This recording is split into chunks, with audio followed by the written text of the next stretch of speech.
E tū, koe rā te ingoa o te kaupapa hou, nā ngā tauira o te kura tuarua o Waitara, kia mōhio ai te hunga taiohi, me pēhea rātou e whai a whina ai, mō ngā mahi tūkino i a rātou.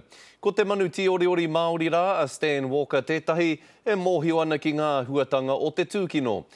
Koe rā tonu rā te take, nāna nei tēnei kaupapa i whakarewa ake i te rānei. He karanga ki te hunga tamariki taiohi hoki kia tū ki te tiaki i a rātou anō.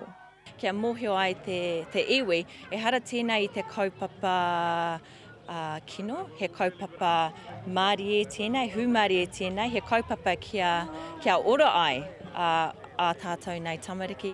He kaupapa tēnei i pue ake nā te rangahauanga tauira toko ono no te kura tuarua o Waitara.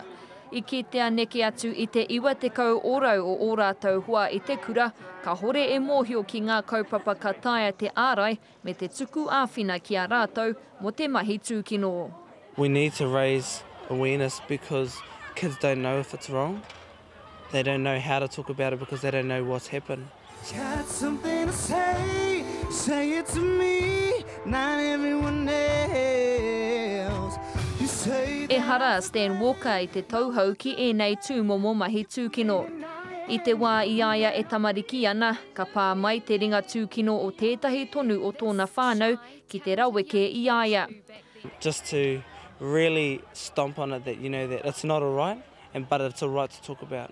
I nā te hiahia a ngā tauira me ngā ratonga āwhina, kia rere whānui te komorero nei ki ngā whānau o te motu. Kia tūkaha ki te whakawā te atu i ngā tau mahatanga, mena i te tau mai e nei tūmomo poke ki runga i a rātou. Irina Smith, Te Karere.